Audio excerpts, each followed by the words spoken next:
Bom dia a todos. Estamos aqui com o primeiro episódio do podcast da Best Buddies Brasil. Meu nome é Gustavo Camozato, eu sou CEO da Data Life, que também está dando apoio ao podcast. E eu sou voluntário da Best Buddies Brasil. A gente está nesse movimento muito importante pela causa da Best Buddies para as pessoas com deficiência intelectual. Então, estamos aqui com diversos convidados para debater sobre o tema, um tema super importante na nossa sociedade. Eu vou passar a palavra para a introdução para Roberta Cruz, diretora da Best Buddies Brasil. Ela está diretamente de São Paulo, participando online aqui com a gente, e vai introduzir aqui os outros convidados para a gente começar a fazer um debate interessante sobre o tema. Muito obrigado a todos. Roberta, tudo bem? Bom dia para você. Oi, Gustavo. Obrigado pelo suporte, pela Data Live, para abraçar essa ideia, muito importante para a gente. Acredito muito nessa informação compartilhada e assertiva.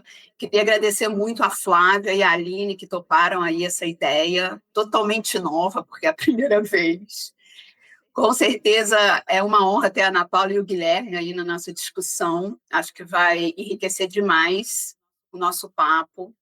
Bom, a Best Buddies é uma organização não governamental, né, sem fins lucrativos, que tem o propósito da inclusão social da pessoa com deficiência intelectual através de vários programas que a gente tem.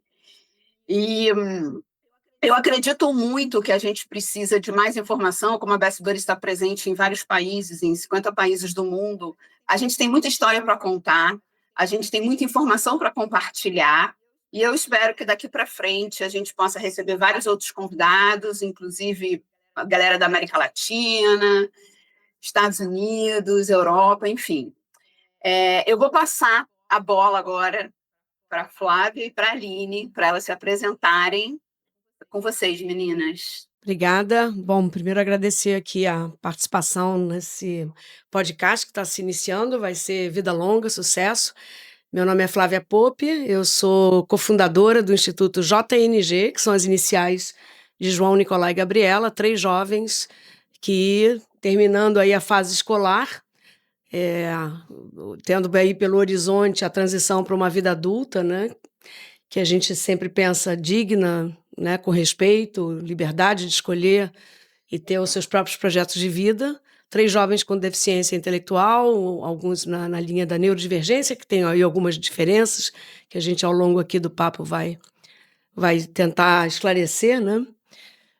Então, nós vimos que a transição para a vida adulta dessas que eram crianças, adolescentes, é um tema que requer muita atenção da sociedade, e fundamos o Instituto com o propósito de apoiá-los na transição para a vida adulta, trazendo discussões muito provocadoras, que é a perspectiva de sair da casa dos pais e ter uma vida própria, morar sozinho. Então, estamos aí há 4 anos com o projeto funcionando, e é um prazer trocar ideias aqui com vocês. Olá, também queria agradecer o convite, a participação. É uma honra estar aqui realmente com vocês, ainda mais no primeiro podcast, né? Isso aqui é honra. Meu nome é Aline Cabarite, eu sou fonoaudióloga, fiz mestrado em educação, sou apaixonada por desenvolvimento infantil, sou cofundadora do Instituto Priority, que ano que vem está fazendo 20 anos, e o nosso caminho veio crescendo junto com os nossos pacientes. Então, a princípio, nós atendíamos muitas crianças, pequenininhos, aí eles começaram a bater lá nos 13, 14 anos, e a nossa ideia era só ir até 14 anos, só que eles foram crescendo, e aí nós fomos também aumentando a idade, né, de trabalho no Priority. Só que eles se tornaram adultos, porque a gente está fazendo 20 anos, então os que chegaram com 4 estão com 24. E nesse meio tempo, a gente sentiu a necessidade de trazer também para dentro do Priority um programa, né, de transição para a vida adulta e inclusão no mercado de trabalho. E foi aí que a gente conheceu, né, e trouxe para a nossa parceria, contribuindo enormemente com a parte do emprego apoiado, a Ana Paula Pacheco, e eu vou passar com prazer a palavra para ela. Obrigada a todos. Em especial a Roberta, que foi a pessoa que mais acreditou nesse podcast. Muito feliz de estar aqui nesse primeiro episódio, e estaremos em outros. se Deus quiser. Eu sou Ana Paula Pacheco, sou doutora em educação. Minha paixão é a empregabilidade e a autonomia das pessoas que estão transicionando para a vida adulta e para as pessoas da vida adulta, que já estão na vida adulta. Muito diagnóstico hoje em dia tardio, né? Pessoas com 35, 40 sendo diagnosticadas e a gente muito em atenção também a essas pessoas. Sou coordenadora do Núcleo de Empregabilidade e Autonomia do Priority. Tive o imenso prazer de ser a primeira coordenadora do JNG. A Flávia vai falar daquela primeira noite, há 4 anos atrás. Hoje sou consultora, né, do JNG, parceira sempre, porque é um programa muito potente, que eu acredito muito, quero estar sempre junto. E aqui ao meu lado está o Guilherme Montenegro, nosso, né, paciente do NEAP, nosso parceiro, meu parceiro para a vida, né? Queria apresentar agora ele. Ele vai se apresentar. Olá para todos, sou Guilherme Montenegro, tenho 27 anos, eu trabalho com cinema e audiovisual na Vison. Eu curto muito a área do audiovisual desde criança. Eu trabalho com edição, dublagem, legendagem de filmes. Também gosto muito de atuar, mas não atuo tanto nessa área nesse momento. Mas futuramente acho que eu quero dar uma aprimorada. E eu tô com o Priority desde 2018. É uma fase muito grande, muito específica da minha vida, passar por esses momentos de autismo, dessa caminhada quando eu era criança até o momento atual que é. Então foram muitos obstáculos, muitas vitórias, muitas derrotas. Mas a gente está sempre querendo dar essa aprimorada e eu acho que isso é muito importante desde que a gente está caminhando para esse sucesso. Eu acho que tanto o NEAP quanto o próprio Priority ajudam muito nessas áreas, porque a gente precisa do apoio, do emprego, e muitas pessoas no grau do espectro autismo precisam que a gente interaja mais sobre isso, trabalhe mais a respeito. Então, então é sobre isso, né? A gente está aqui hoje para aprofundar bastante esse tema, tratar bem nossas pessoas e conquistar novos caminhos para esse mundo. Eu quero abrir aí fazendo a primeira pergunta para Flávia Pope, que, na verdade, é uma referência no assunto, tá? O Instituto JNG é uma referência no Brasil, eu diria, inclusive, que na América Latina. Flávia, me conta quais os maiores desafios para um adulto com TEA, né? Morar sozinho. Nossa, começou bem. São do lado da organização de viabilizar essa situação de vida deles, eu diria que basicamente um olhar da sociedade, sobretudo da política pública, de entender que isso está se tornando uma emergência no Brasil, no país, porque nós estamos aí esse ano comemorando 10 anos da Lei Brasileira de Inclusão, já são 16 anos da Convenção dos Direitos das Pessoas com Deficiência, e eu acho que o primeiro grande desafio, macro desafio, é político, é de política pública, é de enxergarem que as crianças crescem e repensar essa ideia que está por trás das leis, que a questão da deficiência é um problema da família. Até porque quem tem acesso à política pública hoje, um dos critérios é que não tenha vínculo familiar. Então, ali está o entendimento hoje da nossa sociedade. Então, isso acho que é um imenso desafio. Segundo, é um problema em camadas, né? Segundo desafio, eu acho que ainda é a cultura da família brasileira também, porque ainda há uma falsa ideia de que um filho adulto com algum tipo de deficiência que pretenda ter sua própria vida, em geral, as famílias consideram isso ainda abandono e são muito criticadas. Às vezes você encontra pais que tomam, né, essa iniciativa e os próprios familiares, né, olham aquela pessoa se sente muito sozinha, né? Porque fala, meu Deus, eu estou abandonando meu filho e tal. Então, eu acho que, sim, o segundo problema grande também é uma mudança de cultura, entender que os direitos estão postos, mas você tem que fazer essas mudanças. E aí vem a terceira camada, que é ter oferta, ter soluções. E hoje nós não temos muitas no Brasil. Realmente o Instituto JNG foi pioneiro, né, trazendo a inovação da moradia para a vida independente. Eles moram sozinhos, com um apoio, depois a gente pode aprofundar. E aí tem o terceiro nível de desafio, que é, nessa linha, se você não tem uma política que apoia, se você não tem uma reflexão da sociedade para modelos, por exemplo, de financiamento, porque não é simples você oferecer moradias. Se você tem uma demanda, que é a cultura familiar, que ainda confunde a perspectiva de dar liberdade para os seus filhos terem seus próprios projetos, confunde com abandono. Então, você tem um problema de demanda. Aí você vai tendo como um grande desafio a própria sustentabilidade do modelo. Agora, do lado da operação, aí sim, assim, do lado de ter a moradia e eles morando, é a parte mais linda da história. Aí não tem desafio, aí é só deleite. Aí é muito bom, porque é maravilhoso, porque os próprios profissionais que trabalham com eles, assim, é muito compensador para eles, expandir os horizontes de vida. Então, assim, é só alegria. Na verdade, assim, no palco, ali no terreno, é só alegria. Não vejo os desafios, a Ana Paula pode aprofundar, certamente a Aline tem essas considerações.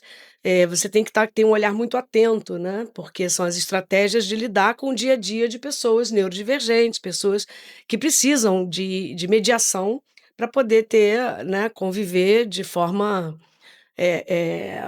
plenamente incluída. Claro que tem desafios, mas eu acho que não vale a pena assim entrar, que os profissionais aqui entrem, mas assim, na nossa perspectiva, essa é a parte linda da história, é muito bom.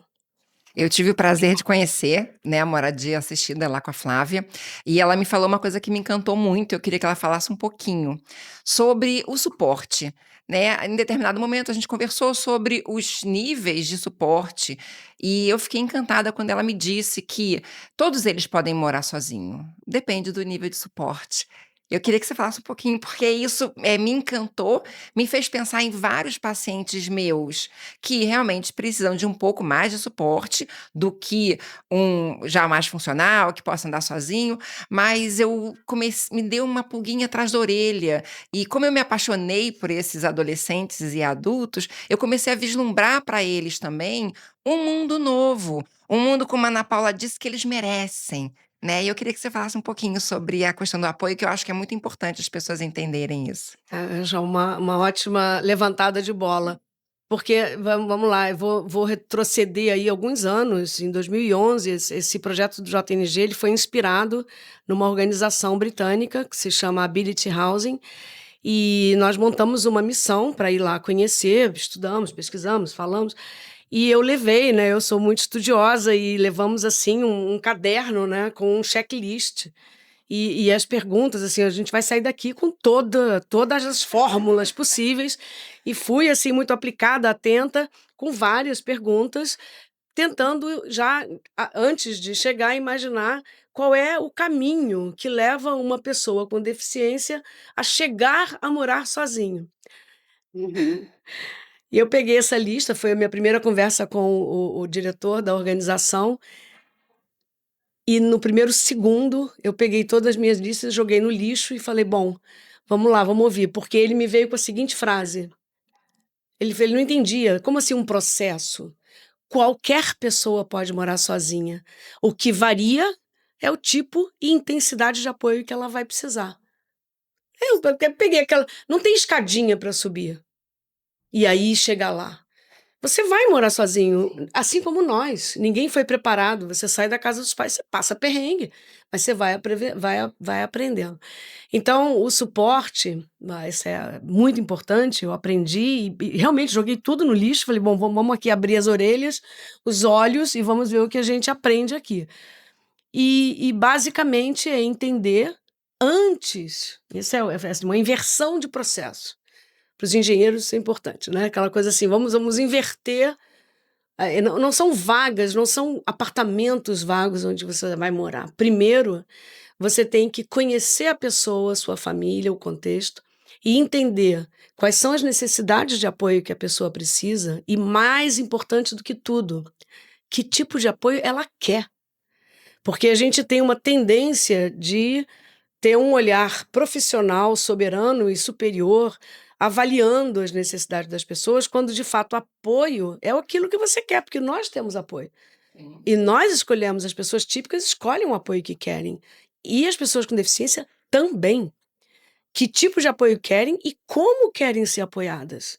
Porque aí você entra num monte de coisas, né? Infantilização, capacitismo, achar que sabe mais que a pessoa. Então, o suporte, adorei já de cara, assim, deixar isso bem claro na largada, não é uma questão de ir conquistando, o meu filho não pode. Todo mundo pode. A questão é que você tem que combinar os fatores para poder dar essa condição com segurança. Ó, se deixar, eu vou fazer. Desculpa. É interessante porque, como eu trabalhei muitos anos, né, com crianças muito pequenininhas, eles, como eu falei, eles foram crescendo, então eu também fui crescendo no meu mundo, né, dentro do autismo. Eu observava, quando eles eram pequenininhos, que quando eles começavam a ter a condição de brincar, né, invertendo papéis, então a criança é a filhinha, né? Quando ela começa a ser a mãe, ela começa a ter uma outra postura diante da brincadeira. E isso, quando eu entrei lá, me fez pensar, né? Se eu boto um paciente meu que é filho, que tem todo aquele suporte, que é o que a gente dá e não o que ele realmente precisa, se a gente bota esse rapaz dentro de uma moradia assistida, ele assume outro papel sobre a sua própria vida. Então, eu acho isso incrível, porque a gente coloca eles, como a Ana Paula falou, no lugar que eles merecem estar. A gente, às vezes, dá mais suporte do que, na verdade, eles precisam, sem perceber. Não é por maldade, não é nem por capacitismo, é porque mãe e pai fazem isso mesmo, né? E aí, por exemplo, quando a gente quebra o pé, que a gente bota, a gente tá com 2 muletas, aí depois a gente vai com uma muleta, aí depois quer dizer, é a gente também que vai tirando o nosso suporte, né? É quando a gente vai se sentindo seguro, mas se a gente amarra a muleta na mão deles, eles não podem largar nunca. Então, também preparar essa família para que elas permitam que eles possam se autoconhecer. E esse autoconhecimento eu acho muito importante, e eu acho que faz parte do papel dos terapeutas estarem trazendo eles para esse lugar, para essa autoconsciência, percepção de si mesmo, das suas próprias responsabilidades, dos seus próprios comportamentos, né? Sim, maravilhoso isso, maravilhoso. Engraçado, né? A Flávia falou isso, que ela foi para a Inglaterra e tudo. Isso é tão inglês, sabe? Dizer que pode tudo, a gente só precisa descobrir como. E, assim, de certa forma, eu fiquei pensando, realmente, né? A gente aqui, como a Flávia e a Aline comentaram, a gente tem uma barreira cultural que a gente mesmo coloca, e óbvio que por motivos, né, de querer cuidar bem, de ter muito afeto, de ser filho, de ser nossos filhos e etc., a gente acaba super protegendo e não mandando para a vida, né? Que, na verdade, acho que a parte mais difícil, né, de ser pai e mãe é você desfazer seu lacinho e deixar eles voarem, né? E a gente poder assistir com muito orgulho e emoção, né? Porque realmente é muito lindo. Para filhos com e sem deficiência. Também. Deficiência. A gente tem que Exatamente. abrir o lacinho e assistir, porque essa parte, eu não sei, os meus ainda estão em casa, mas assim, deve ser muito emocionante. Deve ser muito É emocionante. como andar de bicicleta, né? Vai segurando, É. né? É aquele pai que vai segurando. Primeiro bota a rodinha e vai do lado protegendo. Aí depois tira uma rodinha, tira outra rodinha, vai segurando. Mas tem uma hora que é o pai mesmo que vai ter que largar. né? Então, essa sintonia de ele tá pronto para e eu vou largar, mas ele pode cair, ok, vai cair, vai levantar, faz parte, né? Esse pai também que fica atrás, só de olho lá, como é que a coisa vai rolar. Isso também, eu acho que para a família tem que ter um preparo, né? O pai tem que ter coragem de largar essa bicicleta, né? Isso. Mas, ao mesmo tempo, também tem a visão de quem vai morar, de quem vai trabalhar, né? Essa transição para a vida adulta, né? E aí eu queria escutar um pouco do Guilherme Montenegro, como foi essa transição para a vida adulta? É, quais foram os maiores desafios? Como é que você enxerga a sua família em relação a isso? Qual foi os apoios que foram necessários? Então, a sua pergunta é bem interessante, assim, como foi meu desenvolvimento até a fase adulta? Sim, foi uma caminhada muito complexa, e o apoio é uma coisa muito necessária desde sempre. E foi importante para mim, porque eu tive apoio de psicóloga, tive da família, e assim, amigos eu não tinha tanto ainda na época de infância. Levou um tempo para eu começar a conquistar os amigos mais próximos. Hoje em dia eu tenho bastante deles e isso é muito importante para mim também. Agora, eu passei por 5 escolas diferentes, então assim, cada uma deu um ensino para mim, um ensino assim, tanto talvez para os meus pais quanto para mim. Na época eu ainda era muito, assim, não tinha noção direito do que era a vida ou a realidade. E acho que a maioria das crianças não tem muito isso, até chegar um pouco lá pela adolescência, mas eu acho que ela só vai começar a ter mesmo quando ela chega na fase adulta, e não é exatamente aos 18 anos, é quando ela começa a desenvolver a capacidade, o intelecto de um adulto, e isso pode ser cedo ou pode ser tarde. Muitas vezes a gente não sabe. Então, assim, quando eu entrei na faculdade, pela primeira vez, eu comecei a ter noções do que era ser adulto. E era muito mais complexo, porque eu estava tão acostumado com o meu mundinho, com esse mundo que era mais, assim, simples, um pouco mais focado ali, e parecia tudo mudado. Era interessante porque a primeira vez que eu comecei na faculdade, as pessoas saíam para ir para o banheiro e nunca falavam com o professor: "Posso ir ao banheiro?" E isso era engraçado, porque eu estava tão acostumado com ouvir o pessoal falando, perguntando assim: "Eu posso ir ao banheiro?" Porque pedimos permissão. Quando a gente é adulto, a gente não precisa ficar tipo assim: "Eu posso ir ao banheiro?" Era uma coisa engraçada. Era muito diferente pra mim. Eu fiquei pensando: "Nossa, ninguém aqui pede pra ir ao banheiro." Ah, beleza, então. A gente pode sair e voltar na hora que quer, né. Mas isso ao mesmo tempo era uma coisa muito diferente, muito assim, como é que você se adapta a isso na hora? No início não era tão simples, tanto é que nas primeiras vezes que eu estava lá na faculdade, eu comecei a ver que o tipo de ensino era tão específico e diferente comparado ao que eu estava acostumado com escola. Então, assim, eu entrei num meio que quase uma pequena crise na época, porque era novidade para mim, e agora que eu já estava numa fase nova, uma fase quase adulta, eu não diria que já era totalmente adulta, eu estava percebendo que agora o futuro depende só de mim. E eu fiquei nisso e eu, na verdade, entrei em crise, porque eu falei: "Caraca, o futuro depende de mim. Como é que eu vou fazer isso sem ter noção do que é o futuro?" Assim, e os primeiros momentos foram mais complicados. Ao longo que eu comecei a ter mais desenvolvimento na faculdade, comecei a encontrar um pouco mais esse caminho. Só que ainda tinha um outro problema. Depois que eu terminasse a faculdade, o que ia ser? Aí a maioria das pessoas diria fazer uma pós-graduação, um doutorado ou até mesmo procurar um emprego. Eu estava em dúvida, porque assim, eu tinha medo. Tinha medo do que o futuro ia reservar e se eu sabia, se eu conseguiria tá adaptado para esse futuro. Então, o que rolou, né, depois que eu terminei a faculdade, eu tentei rapidamente uma pós-graduação, mas eu acabei não me adaptando, não gostei muito, eu tentei outra faculdade. Mas eu também não estava conseguindo mais me adaptar. Aí aconselhei por mim de que talvez fosse importante que procurasse um emprego, até como os meus pais também aconselharam, mas eu entrei em crise, estava nervoso pra caramba, porque eu não sabia se eu ia conseguir, como é que eu ia conseguir, se o pessoal ia aceitar. Aí eu fui em direção ao Priority e busquei pela Ana Paula, que era no núcleo de emprego apoiado. Então a gente trabalhou um pouco disso logo no início. O meu pai conhecia uma pessoa que trabalhava na área de audiovisual na qual eu me formei com cinema, e para lá eu fui fazer um estágio. Então, tô lá desde então, porque eu fui contratado, viram as minhas especialidades e desde então eu fico muito agradecido por estar lá.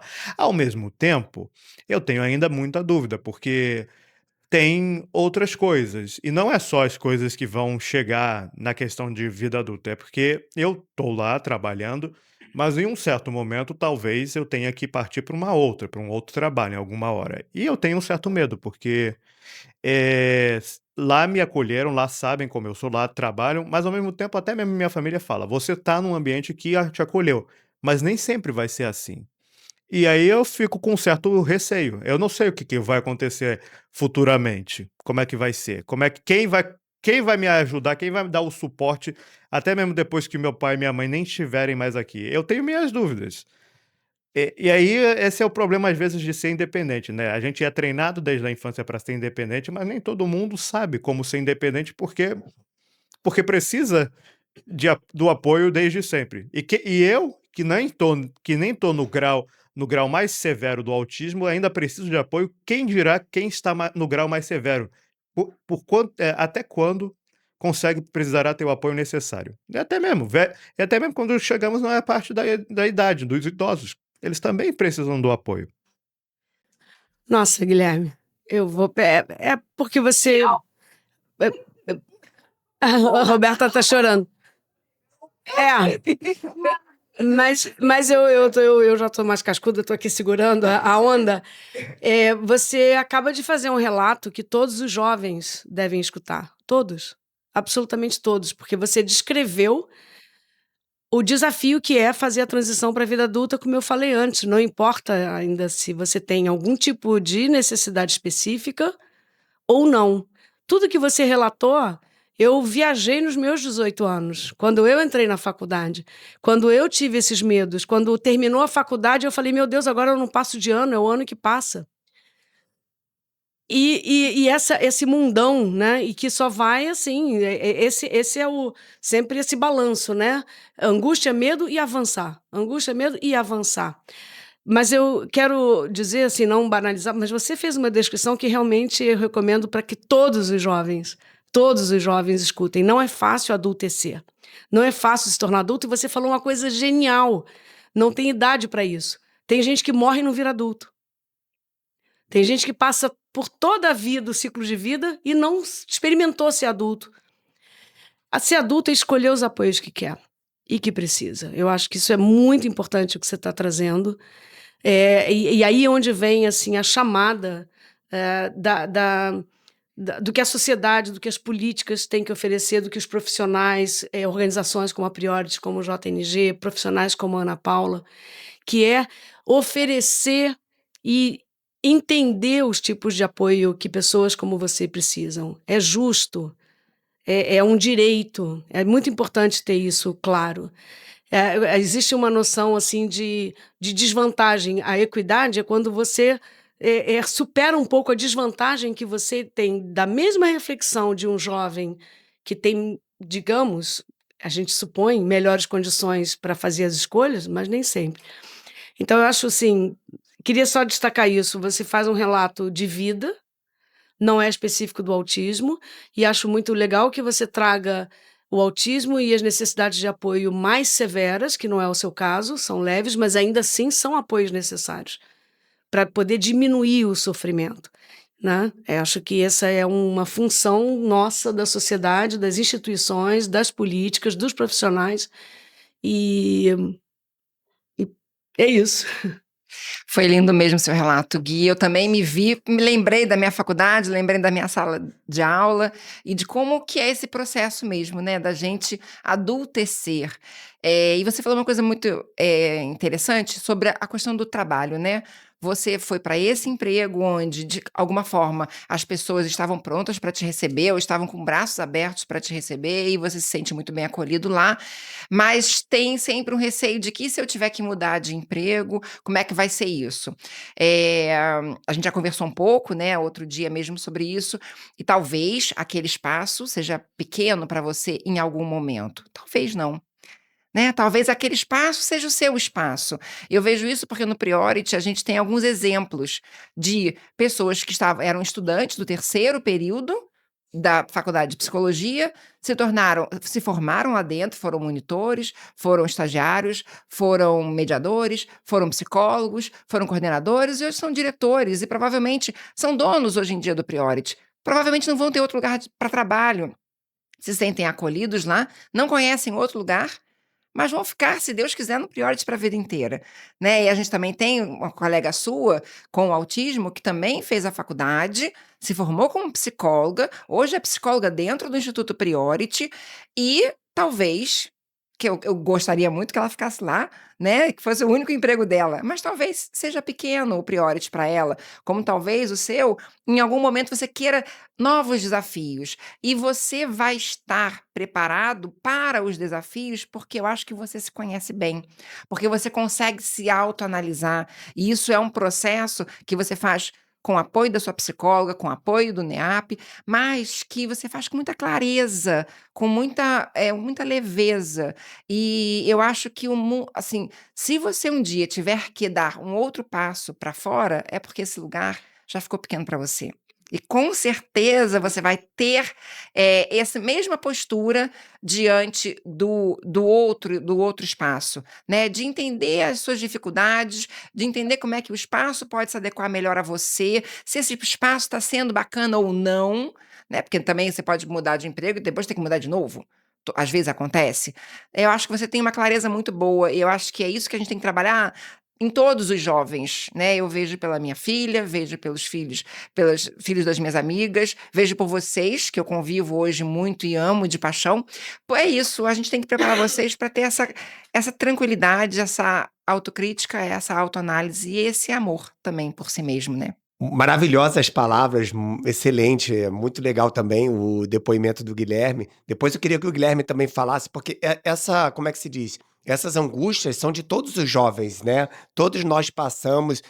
Passou um filme na minha cabeça aqui de quando troquei de estágio. Eu lembro que eu trabalhava numa empresa, troquei para outra. É uma angústia enorme. Até agora na vida adulta é uma angústia.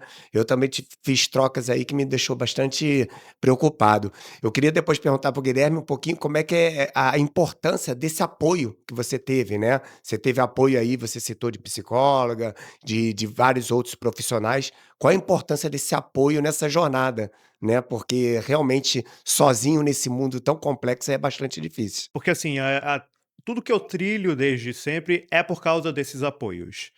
Porque se eu não tivesse tido, acho que nenhum desses apoios, eu nem sei o que eu estaria fazendo da minha vida.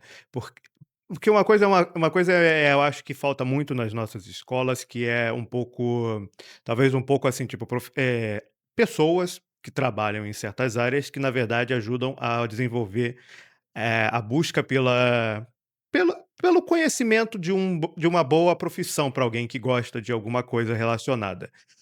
Obviamente, eu me encontrei na área de cinema sozinho, assim, dando uma ideia que veio na minha cabeça, que eu pensei, parece ser bacana, vamos tentar trabalhar na área de cinema. Ao mesmo tempo, era interessante ressaltar que eu quis trabalhar na área de cinema e lembro de ter visto um making off e fiquei, caraca, tem muita coisa ali, eu não sei se isso serve para mim, não, mas eu não falei, não, mas eu não vou desistir. Eu sabia que cinema podia ser talvez uma área muito complexa, mas eu não sabia como é que eu ia chegar ali sabendo que eu tinha um monte de dificuldade. Por exemplo, se dissessem para mim que um dia, você tem que saber estar em frente a uma câmera se você quiser talvez trabalhar com cinema, eu ia dizer, eu tô ferrado, nunca iria conseguir. E hoje em dia se falam para eu que eu vou estar na frente de uma câmera para fazer talvez uma entrevista ou algo do tipo, nem me importo mais. Eu fico aprendi e agora eu sei como lidar com isso, né? Eu sei como fazer isso. Mas isso aí, na verdade, não foi porque eu tive que enfrentar isso sozinho. Não, para eu chegar nesse passo, eu tive que ter um desenvolvimento que começou lentamente. Começou lá pela minha infância, com a família, dando mais informações, ajudando em algumas coisas. Aí veio profissionais, como fonoaudiólogos, e depois a minha psicóloga, que desde o início estava ajudando nessa caminhada. E eu sou muito grato a isso, porque com certeza foi por causa dessa parte da minha psicologia que ajudou muito a minha caminhada, mas assim, também foi porque foi de alguns avanços e ajudas que certas escolas tinham. Por exemplo, uma das coisas que eu acho que é mais complexa quando se trata de conseguir apoio são as escolas, né? A questão não é que a escola em si é ruim, mas é porque como o mundo hoje em dia é tão grande, a gente já tem 8 bilhões de pessoas no mundo. Aí a maioria das escolas, obviamente, opta por salas muito grandes, então muita gente vai lá. E aí, quando você precisa da ajuda e da concentração de um professor, é muito difícil, porque não é como nós aqui, que estamos em 5, conversando uns entre os outros e estamos tendo a atenção de cada um de nós. A gente está ouvindo cada um de nós. Como é que você ouve a atenção de uma pessoa numa sala que tem 30 pessoas?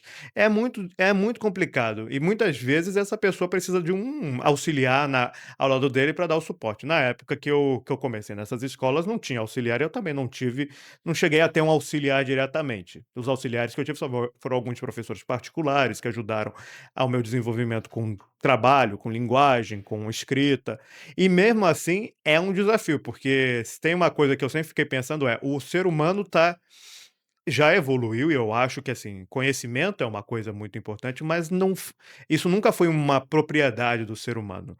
Então, assim, a gente vai buscar conhecimento, mas conhecimento não é tão simples assim. Há tanta informação hoje em dia, a gente tem que saber tanta coisa, tem que saber matemática, tem que saber história, geografia, e não está errado, essas coisas são muito importantes para a gente saber. Mas como é que você tenta inserir toda uma pessoa no mundo, na hora, para aprender todo esse conteúdo, que depois que você vai para a transição da fase adulta, obviamente você não descarta que esse conteúdo foi muito importante, mas porque nunca me ensinaram como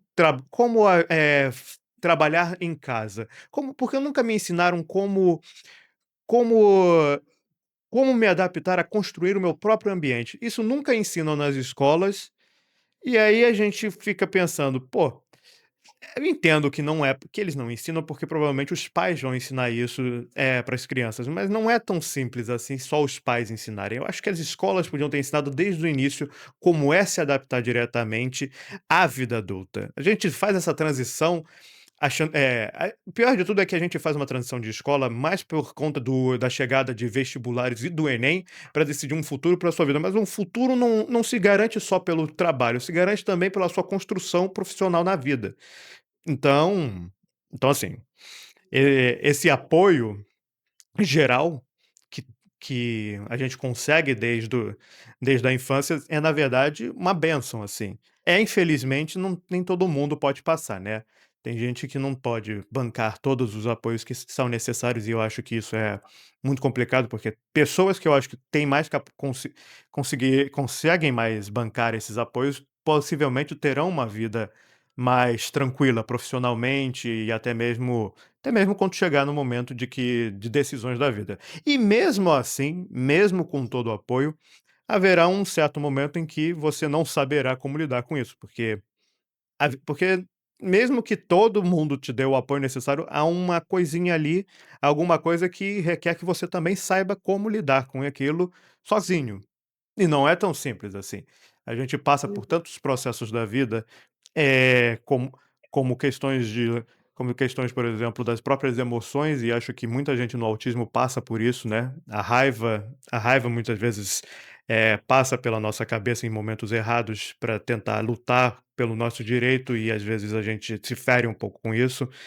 E isso na verdade é uma coisa que às vezes passa muito pela minha cabeça, né, por exemplo, eu me estresso muito com algumas coisas, então eu penso assim: por que que eu devo me estressar com coisas que são importantes nesse mundo, a ponto de que eu preciso aprender elas, eu preciso saber lidar com elas? Eu acho que é porque, no fundo, eu tenho um pouco de medo de alguma hora eu não ter mais quem recorrer. E aí eu fique muito por mim mesmo e não saiba o que fazer, né. Eu acho que eu vou puxar aqui um gancho, Guilherme, para botar em um movimento nas suas palavras em termos de evolução da sociedade, né, que é muito importante. Você está descrevendo alguma coisa que foi difícil, você traz até a palavra de que foi uma bênção você ter tido acesso a esses apoios, mas hoje é um direito. Então isso muda muita coisa, faz com que a gente perceba que a sociedade ela vai ser obrigada a mudar. E é legal ter um pouco essa noção histórica, né? Um ciclo de vida entre a gente nascer e morrer não é suficiente para tanta transformação que o mundo precisa. Então, por isso que a gente precisa entender um pouco da história, saber que teve antes, teve quem abriu caminhos para que a gente estivesse aqui hoje, para que você estivesse aqui hoje falando, e haverá depois, porque a gente espera que esteja aí colocando o nosso grãozinho de areia num recipiente bom, positivo para a sociedade.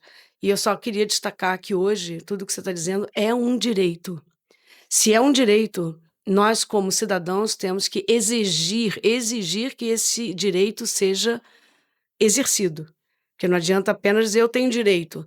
Então, essa mobilização de ter o auxiliar na escola, numa escola pública, sobretudo quem não tem recursos.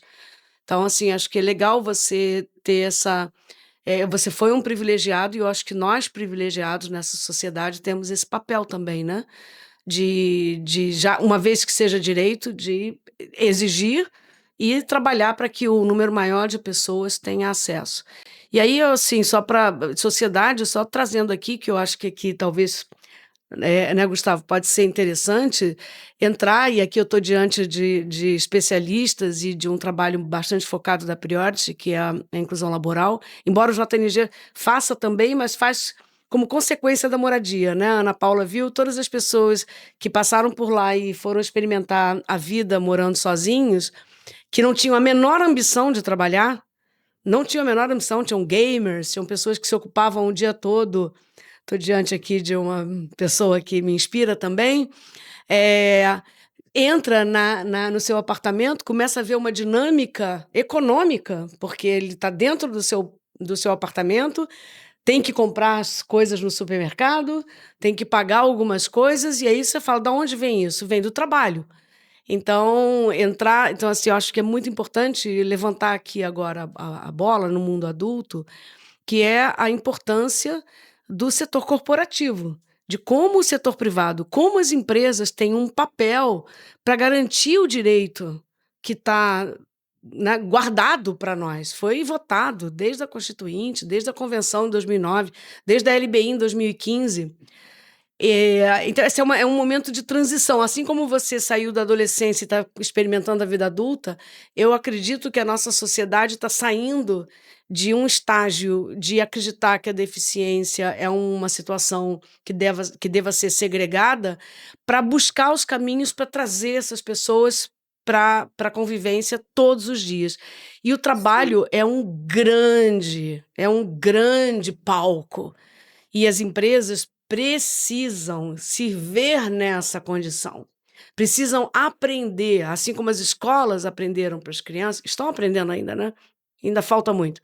Mas as empresas que liderarem esse processo, elas vão sair na frente. E numa sociedade muito mais interessante do que a gente vive hoje. Flávia, tem uma coisa que você falou que eu achei muito importante, que é essa coisa do direito, né? A sociedade precisa entender que isso é um direito. Mas a gente precisa lembrar também que, socialmente falando, temos direitos e deveres. E as empresas, elas têm o dever de oferecer uma vaga para todo mundo, né? A vaga, ela precisa ser oferecida para todos, com ou sem deficiência, né? O que vai fazer a pessoa conquistar aquela oportunidade é o que o Guilherme cansou de mencionar, a capacitação que a pessoa tem. Se a pessoa está capacitada, ela está concorrendo para a vaga, né? Faz sentido ela estar naquele processo. Então, eu acho que a gente precisa lembrar também que não é só uma questão de direito nosso, ou da pessoa com deficiência, ou de qualquer outra pessoa. É um dever, né, das empresas e um dever da sociedade, um dever, né, receber a todos e todos estarem incluídos, participando daquela sociedade a qual fazemos parte, né? Então, acho que as empresas, elas realmente, elas precisam se empoderar disso. Acho que já passou tempo suficiente. Acho que elas precisam se empoderar disso e começar a executar. Porque é isso que você falou. As que fizerem agora, elas vão sair na frente, certeza, né? E já existem inúmeras pesquisas que comprovam todos os benefícios que existem numa inclusão, seja da pessoa com deficiência ou de qualquer outro ser humano. Então, assim, não podia concordar mais com você, com o Guilherme, com as palavras da Aline também antes, enfim. Nossa, esse podcast está muito emocionante. Eu também tô emocionada. Eu acho que vai ter tanto papo ainda pela frente, outros podcasts, né? Queria agradecer a todos pela presença, foi maravilhoso, bastante conteúdo. O conteúdo foi tão excelente que a gente extrapolou aqui o que tinha previsto. Então, o conteúdo ficou extenso para 2 episódios. Então, queria pedir a todos para ficarem de olho que em breve vem mais um episódio para vocês poderem acompanhar. E isso é só o começo, né? O primeiro de muitos. Obrigado.